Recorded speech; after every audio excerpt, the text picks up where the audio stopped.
It seems so strange saying that Babymetal's The Other One album is now 3 months old, especially considering all of the time we spent building up and waiting for it, and also the immediate and very sudden subsequent changes that happened to the band lineup almost straight away after the album came out. And yet here we are. It's 3 months old. I did a track-by-track review, and usually after my track-by-track reviews I immediately give one final video to cap it all off and say what my final opinions were. But as I did it over a spread out period of time, I thought I'm going to take my time to do a final video about the other one. Really think about it, settle with it, and sort of give an album review where I can say I've now lived with this album for 3 months. Here's what I think. So, here's what I think. Hi there and welcome back to Japan, where first of all it might be a good idea for us to set the scene. I'm sure all of you watching this probably already know, but let's just go over it anyway because it's rather pertinent to what we're talking about. Which is that obviously Babymetal had shot to success with their first album, which was very much also backed up by their viral success online. People just amazed by who are this band who were both J-pop, which in itself was a relatively unknown quantity internationally at the time, mixed with metal, and they were convincingly mixing the two. However, they wanted to be more than just a meme. They wanted to have a sensible career and show that they had quality to offer as well. So when it came to their second offering, Metal Resistance, they went really a little bit harder on showing that they had the metal chops and they could do really mature songs as well. And they did it. They delivered an amazing album that was much more mature writing-wise, but still managed to hold a lot of that cuteness and funness and J-pop crossover that had made them so popular initially.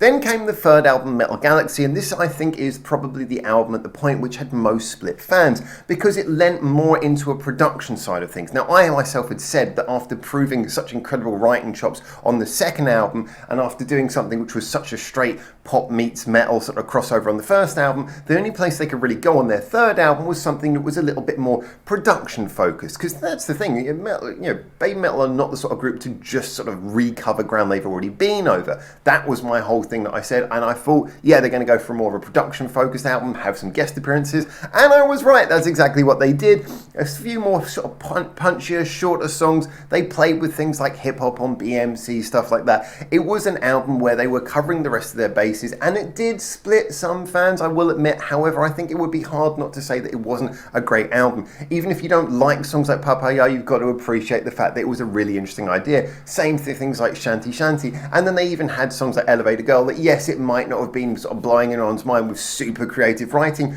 but it was just a very, very catchy song, the Japanese version. Anyway, so they were in this position, and then I guess I wasn't too surprised when then they decided to take a year hiatus.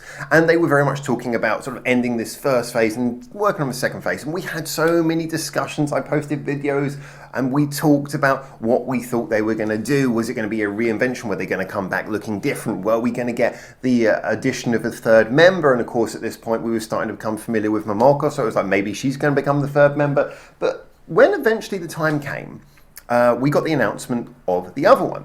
And I must admit the marketing leading up to the other one was really well done. I will give them credit. They did a really good job of building up the hype in a nice way and giving out little bits without ruining it too much. Especially considering that the general taste in Japan and a lot of places in the world at the moment is to make singles available quite a lot leading up to the album, so usually by the time the albums come out you've already heard half of it. Still, they did it in a way that allowed us to still be kind of excited about what comes next, doing little digest videos so we could hear clips of songs. Ultimately though, when it came, we were aware it was still going to be the two-piece.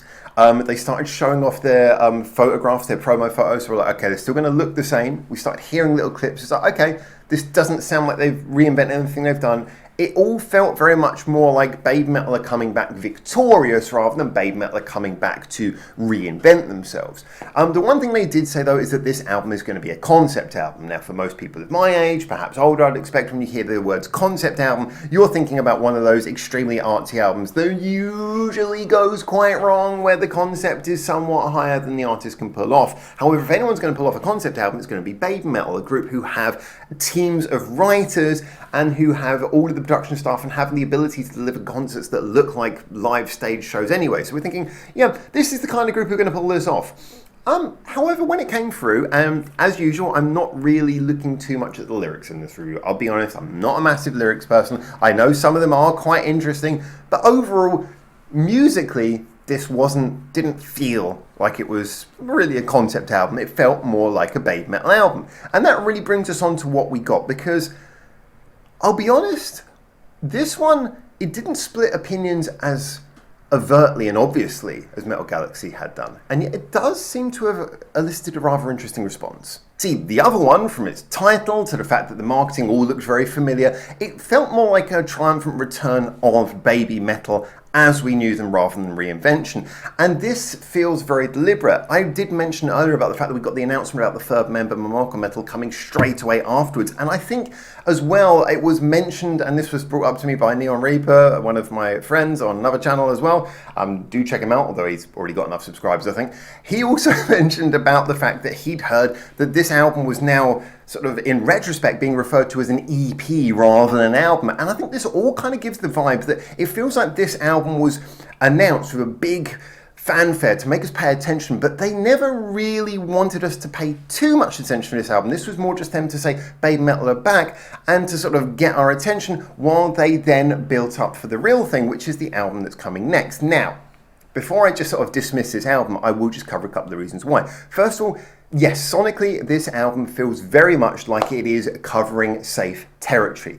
They didn't feel like they were taking any big experiments here. A lot of the songwriting is very much of a style that we've heard before. It is very much using production, which is quite safe. This is not to say there aren't creative ideas on here, and it's not to say that it's bad. It just very much feels like they're saying, let's do what we know Babymetal do really well. Let's stick to a core sound. A lot of these songs feel like they could be taken off of Metal Resistance, or more like the Metal Galaxy, in that the production of the guitars is quite compressed, but it's very much done in a way that it's accessible sort of metal. It's a sort of metal where anyone could listen to it. But the other side of that is, I think that from what I heard from a lot of fans, and I've read a lot of fan comments on my videos in various places as well, is that there was this split that a lot of people felt there were two criticisms that I heard a lot of. One was it just felt too safe. There were some people saying, okay, this album doesn't sound like it's doing what we usually expect from Babymetal, which is kind of pushing boundaries and going into crazy places.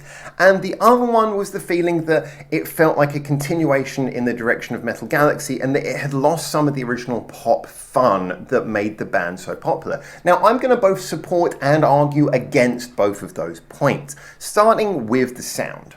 Now, anyone who's been following this channel for a while will probably know that I am a bit of a stickler for, I like things to be interesting, different sounds. I like to sort of be pushed and tested by an album. I would much rather an album where everything is kind of crazy and unexpected with a couple of hits and a couple of misses than an album where everything is expectedly safe, although I can enjoy both. But I must say, in the case of this album, that although yes, I do agree that it's kind of just sticking very much to sounds we've heard before, very safe sounding production, a lot of compression on the guitars, a lot of songs that are, yeah, pretty much middle of the road for Babymetal. This doesn't change the fact that there's still a ton of really effective songs on here. And that's the thing, is when you're sticking to your wheelhouse, when you're doing a sound that is familiar for a band, that can be very much mitigated if you show that you're really good at it. I mean, I'm looking at the playlist right here.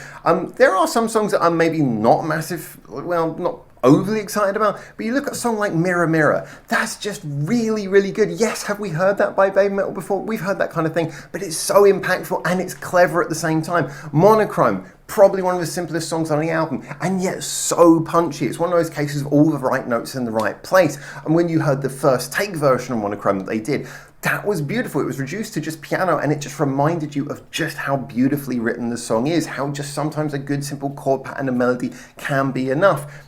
Kind of a la Elevator Girl in a strange way, although the feeling's very different. The Legend at the end, I know not everyone's favourite one, but I thought that was a beautiful way of playing out the album. I was not a massive fan of Time Wave, but I heard a lot of people really sort of say a lot of things positively about they felt the melody for that was really good.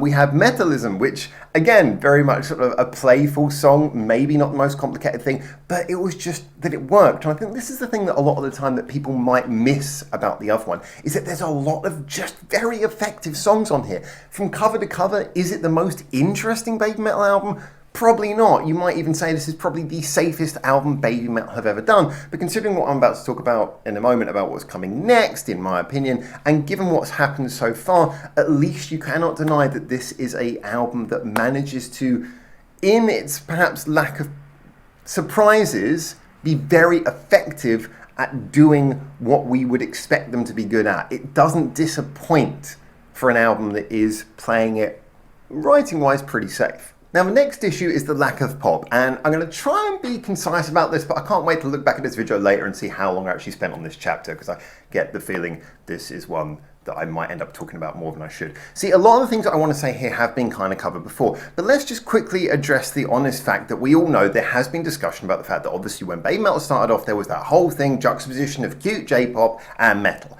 However, obviously, they've grown up, but the other thing, the elephant that's often in the room, sorry for calling her an elephant, people often address the fact that, well, after Yui left, the band became significantly less pop. Now, I'm not going to cover this too much because I've already been in this in previous videos. However, when I'm talking about the pop aspects declining in the songs, it's always hard to remove from the fact that, yes, they are getting older. I don't think that means they don't have to do pop. I mean, you look at Kyary Pamipami, she's doing pop and she's extremely convincing and she's like in her 30s. I think she turned 30 now. And I mean, you know, you don't have to be a certain age to do pop. I mean, yes, obviously it might influence some of the lyrics you do, but you can still have fun and do pop into a fair way beyond the age that Babymetal are right now. However, yeah, I can understand they might have a desire to go for slightly heavier sounds. Obviously, a lot of the fans they're playing to, I've said this before, a lot of the fans internationally who accept Japanese music, who are more receptive to interesting music, tend to be more rock fans, which means as a result, when you become internationally famous, you end up playing to more rock and metal fans, and supply and demand, you give them what you think they want, which means that the sound is going to become heavier. So yeah, I understand that. I don't think that Yui's departure is necessarily the reason. I think it was partly the timing made it look like Yui's departure was the reason why that pop fun had been left. However, it can't be denied as well that the other factor is that you went from a band that had Sue, like the sort of stronger of the singers, and then a team, Black Babymetal, the two, Yui and Moa in the background, kind of countering her, which naturally gave the band a pop feel. However, the minute you take away Yui, you've just kind of got Moa and Sue, and unfortunately with Sue having quite a strong voice, they focused everything more towards it being the Sue show with a little bit of Moa in the background. And yes, there have been great songs. However, I've always felt that that balance felt somewhat off. And when they had like the Avengers and various people coming in, I mean, it just kind of highlighted the fact that they knew that Babymetal needed to be a three-piece, even if they didn't have a three-piece at the time. So yes, when we went into this album, the truth is that we were kind of left with the situation where we had Sue and Moa, and we kind of all knew it was going to be the Sue show. I mean, was anyone surprised that it was primarily leaning into Sue doing the lead vocals? Were we surprised that there wasn't as much Moa? I mean, I would have loved this album to be one where we had like half the songs be Sue-led and, you know, sort of more heavy, and then half the songs be Moa-led and have more of a sort of a pop fun vibe. However, I don't think any of us actually expected that to happen. And so I don't think there is really any way that we can be surprised about this. And yet, with the actual whole marketing making it look like this album was just here to really lead us on to whatever comes next with a third member, it puts this album in an interesting place. See, it's something where it feels already like an afterthought. It feels like it's sort of drifting around in its own lost space. You know, it's just in its own abyss. This album that was by a redundant band lineup from the moment it came out. It feels like this was designed because of the fact they knew that they could build us up to the excitement of a new Babymetal album and then get equal the excitement by saying, and now here's another album with the three-piece, with a full lineup back again. Whereas if they come back with the full lineup, then it would have been like, here's Babymetal, they're back with a new lineup, and then, you know, wouldn't have been able to market so hard on a follow-up to that. So yeah, I'm just kind of very aware of the fact that this album feels almost like it's been set up to fail. It's been set up and then abandoned. And so the question is, does it work? Or is it really just a thing sitting there awkwardly shoved between two eras of the band that is going to be forgotten very quickly? Well, in all honesty, I must admit that I think this album, unfortunately, is set up for a legacy of being somewhat considered the forgettable one. And that's not really fair, because the album does have some great tracks on it. I think it's going to be one of those albums where in years to come, if Babymetal retain their fame, as I certainly hope they do, then people will occasionally go, hey, do you remember that really good song Mirror Mirror? What was that on? Oh, that was on the other one. You know, it's going to be like one of those kinds of albums. Like, oh yeah, the other one, I haven't listened to that in years. And this is the problem, because it's already dated from the moment it came out. They made their own album redundant. And I don't mean Babymetal, I mean, like, you know, obviously the people from Amuse and such like. And so it is left in a very strange place. I would say, though, that all of that undercuts the fact that it is actually not the most exciting album, not the most varied or interesting. Does it live up to all the hype that we had for Babymetal coming back? Maybe. Does it deliver on all the things that we love about Babymetal? Some of them. Ultimately though, it is a list of songs where you can't really say, I would be surprised by anyone who likes Babymetal who can't pick out at least 3 or 4 songs here that they really liked. And at least one song in this album for each person that they must be able to go, yeah, do you know what? I'm going to be listening to that one regularly. That one's going to stick with me. I love that. And that's really at least what you'd want from an album, is to have something that you can take away from it, even if it's not going to draw you back for repeat listens as much as their other ones. Hey, maybe if you didn't like Metal Galaxy because it had songs on there that annoyed you, then maybe at least this can be an album of the 2-piece Babymetal that you'll find it easier to listen to cover to cover.